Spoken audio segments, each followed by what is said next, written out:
Hi guys, welcome back to my YouTube channel. So today I want to be sharing with you some tips and tricks that you can use to get a neat and even stitches even while you have thick layers of box leathers or vinyls, to still be able to get that clean stitches on your finished bag, because we all know that the finishing is what brings out the beauty of your work. And what I want to tell you first is that as much as possible, avoid having thick layers. So here is how you can avoid having thick layers, right? You could go for materials that you know your machine can handle multiple layers of, including the kind of interfacing that you know your machine can handle, right? Because it's not every interfacing, not every material that your machine can handle. For example, if you're working with a domestic machine, you know that a genuine leather cannot exactly, especially those ones that are very thick, they can't exactly work with a domestic machine. But if it is a Faux leather that you still want to use, there are still some that are very light and durable, and some are very thick. You have to go for material that your machine can handle. Very important tips. But even at that, you still realize that when the layers add up, they become very thick, right? Especially when you have interfacing and all of those things.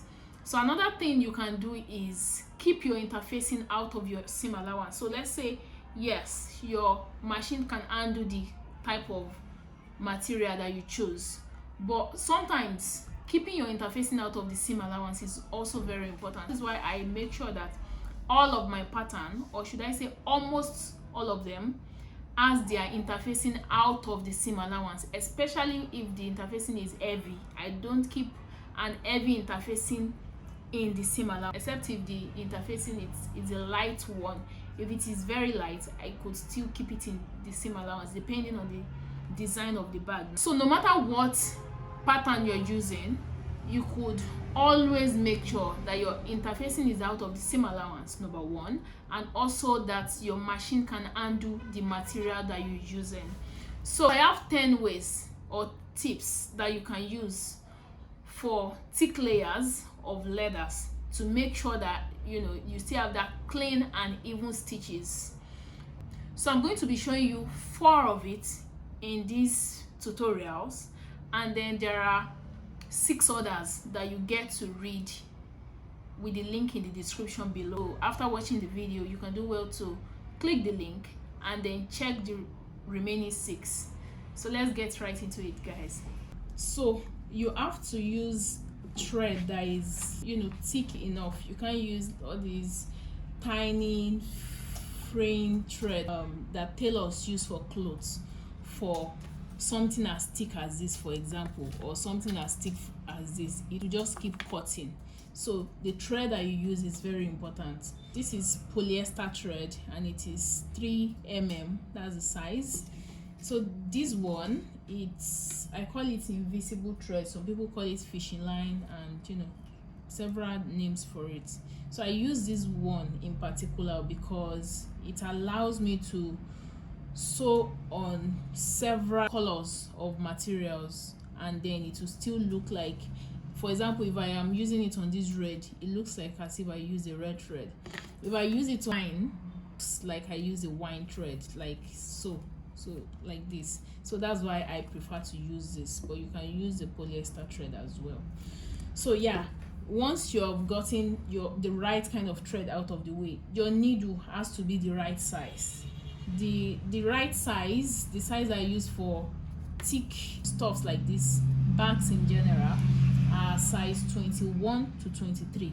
So it depends on the machine too, because if you're using a normal domestic machine, you might not be able to get size 23 for it. You might need to use size 21, but make sure that you are using size 21 to 23 or 20 at least, so that it can go through your material. The material is thick, so you need something that is strong enough to also be able to go through it. So this is where you adjust your stitch length. So mine is on this 6. Some people's machine are digitalized such that you can easily press what you want to do and all that. But generally you don't want to use 1 or 2 or 3. Those are very tiny. So the stitch length that you're picking is very important. It gives your sewing that professional look, and when it is too tight, it won't give it the professional look, number one.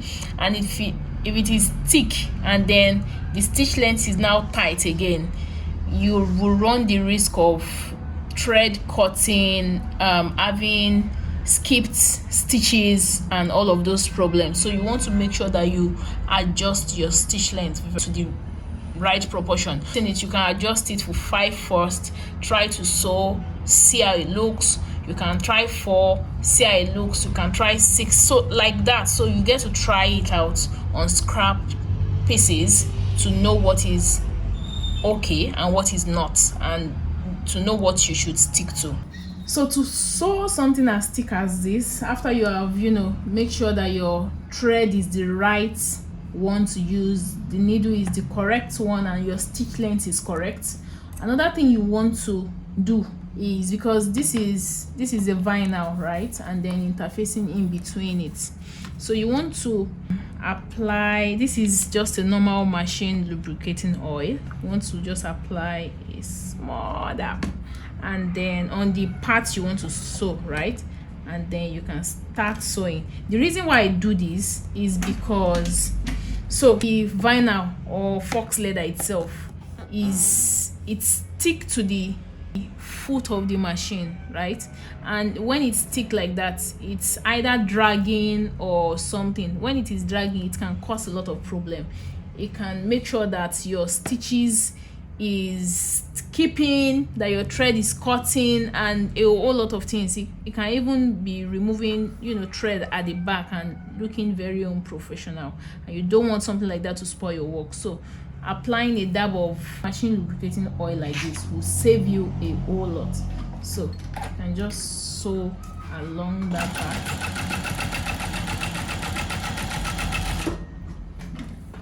So look at the thickness of this, and you see how thick it is. This is double layer of vinyl and then single layer of interfacing in between it. The same thing with this. So I'm going to do something interesting. I'm going to double this. So let me use somewhere neat. So I'm going to double this and try to sew everything. This is like how many now? Very, very thick. So let's assume that we are sewing a bag and it gets this thick, right? What you want to do is, of course, after applying your oil, that oil is now very important, right? Then you want to, instead of using your leg, right, to pedal the machine, you don't want to use the leg. So here is what we are going to do. We'll do hand cracking. We're going to hand crank it. So hand cranking it now, we make sure that everything is smooth and easy, and it glides through with a lot of accuracy and precision.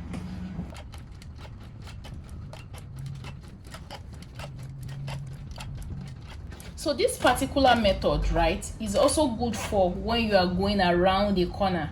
For example, if you've been sewing, right, and the whole thing is now thick and it's even a corner again, you will definitely need this hand cracking. You just make sure you remove your leg from the machine completely. So let me try to go around the corner now. It allows for a lot of accuracy, so that you can simply just turn it with your hand while you are crank the machine. It gives a lot of accuracy and precision. That's the whole point of using hand. So here is the final outcome now. Just look at that. Look at the layers. Very, very massive thick layers, and then it's still sew it.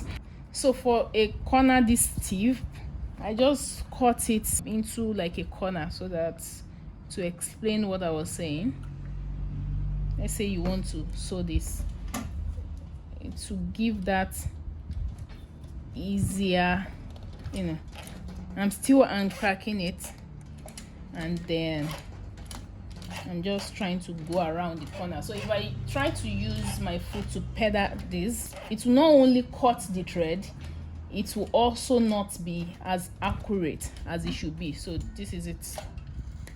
I was still able to keep my 1/8 inch seam allowance. It is very regular. It's not like as if it was shifting to different places, and the only reason I could achieve that is because I was going really slow, especially not using leg. Instead I was using hand to to drive it like this. So guys, we have come to the end of the tutorial. Do like, comment and subscribe to my YouTube channel, and don't forget we still have like 10 tips that you can use to sew your thick layers of materials while you're making your bag.